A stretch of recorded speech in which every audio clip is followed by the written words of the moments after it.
Assalamualaikum warahmatullahi wabarakatuh. Akkam jirtan hordoftoonni chaanaalii Abbaa Muslim. Haala barnoota haalaan barbaachisaa ta'e tokkoon isiniif qabadhee dhufee sanis maal yoo jettan feesbuuka paaswordii isaa dagattan karaa gabaabaadhaan akkamitti argachuu dandeenyaa waan jiru karaa lamaan ilaalla. Tokko feesbuuka loogaa uttee jiruu fi tokko feesbuuka keessa jiru jechuu karaa lachuutiin isiniin gadisaa sirreeffachuu dandeessan feesbuuka keessan saniin duratti warri chaanaalii keenyaaf haaraa taatan beekumsa hedduutu as jala jira seenaatii kunoo irraa xaqqabamaa subscribe nu godhaa. Barnoonni nuti gadhiifnu nama hunda dura akka isin bira ga'uuf mallattoo oolii tanarra kaaddaa jechuu kiyya. Amma yeroo isin duraan nyaadhu beekumsa hedduu jira irraa xaqqabamaa kallattumaan karaa barnootaa. Feesbuuka keessa ni galla. Sarara sadii kaas gubbaa kanarratti ni tuqannaa jechuu.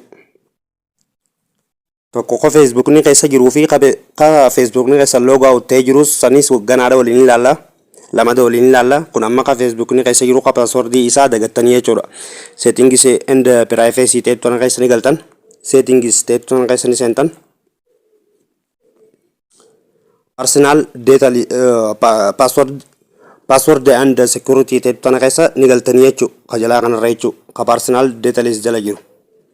Waa hedduutu as keessa jira gaa'ee amma nuti har'a kanumarra laalu yaanu kanarra yaana. Ammallee password and security teettoon keessa ni galtan. Gaddeemtanii kunootii kanarra tuqattanii jechuu isin. Change password qajoo kanarra ni tuqinaa jechuu. Kunootii feesbuukuma keessanirra tuqattan.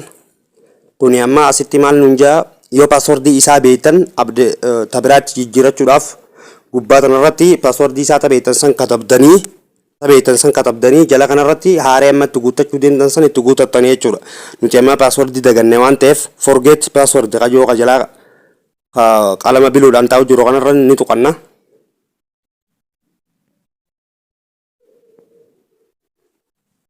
Kanarra gizee tuqattan kunooti sanuu akka tasaa ta'ee imeelii bichaan irraa qaban amma imeelii kiyyarratti akka koodii na erguu kontinuu kanan tuqxan. Yoo lakkoofsa bilbilaa irraa qabaattanis akka lakkoofsa irratti isin ergu gootanan amma diimaan keessaa beetiin koodii inni naaf ergisan fidadhee dhufaa jechuudha. Gmailii kiyya keessa seenee kunootii as keessa niin gala. Koodii firii jaanaaf ergaa jechuudha. Kunootii.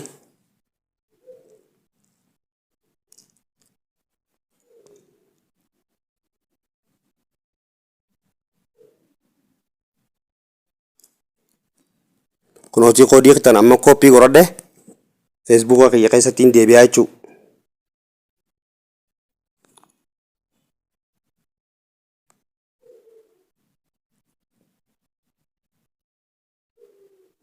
Kunootii kontinuun hin tuqaa jechuudha. Gizeen koodii hin naaqanne itti galche booda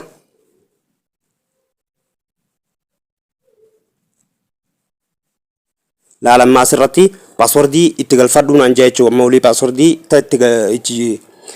paaswordiin irraanfanne jabaa takka itti galchadhuu naan jaa. Paaswordiin isin itti galchitan ja'a ol ta'uu qaba.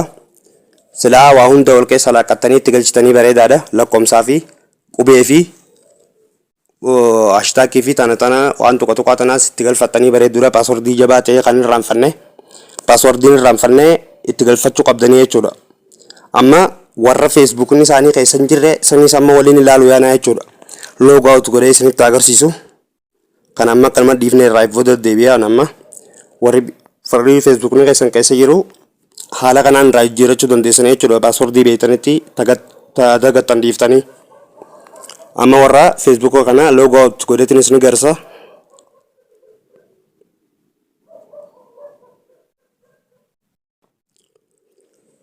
Ka paaswordii fi hunda beektan kunootii asumarratti itti guuttanii seenuu dandeessanii jechuudha.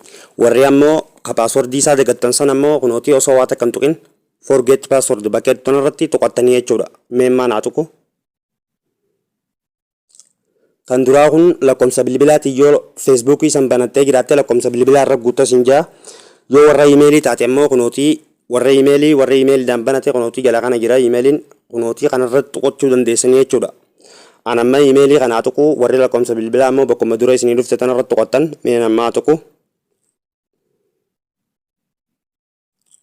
Kunootii imeelii godhadhe jechuudha amma.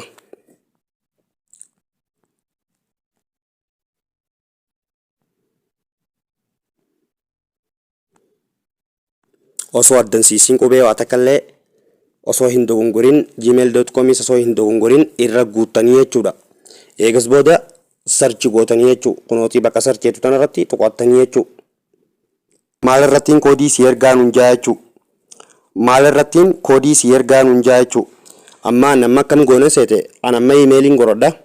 Sendi koodii kajoo kana iimeeli irratti aanaa ergu. Isin amma lakkoofsa bilbilaa irraa qabaattees waan ati isarraa qabdu hunda siif fida. Waan feetanitti akka isiniif ergu godhattanii jechuudha. Irratti tuqattaniituma waan barbaadan san irratti kunootii koontiiniyuu tana tuqattanii jechuudha. Koodii san fidii koottuu isiniin jaa jechuudha. Amma koodii san fina deemne koodii inni nuu kanne san Gmail keenya keessa seenne kunootii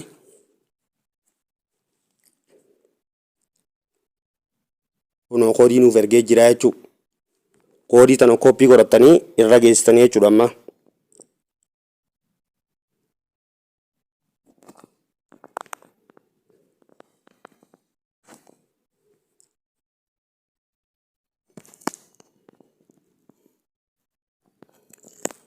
Amma koodii eegatti guuttanii booda kunootii koontiinuu godhattanii jechuudha. Ammas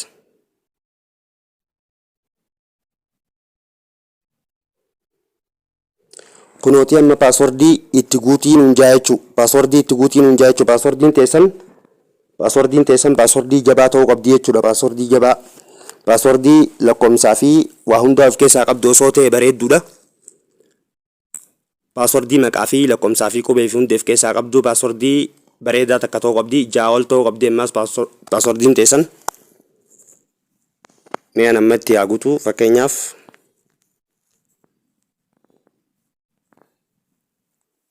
kunootii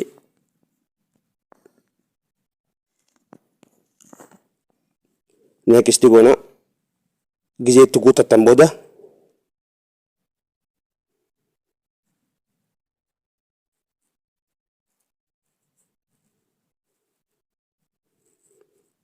kunootii nu naqee jira jechuudha. Facebook keenya keessa akkanaa hubachiisaa. Warri ammoo wanti inni isiniif dhaamu warri lakkoomsa bilbilaa bichaan banattanii jirtan Facebook silaa iimeelii sitti dabalattanii bareedaadha. Warri iimeelii bichaan banattanis silaa lakkoomsa bilbilaa irra dabalattanii bareedaadhaan isiniin jaa. Chaanaalii keenya jala seenaa beekumsa hedduutu jira irraa baradhaa.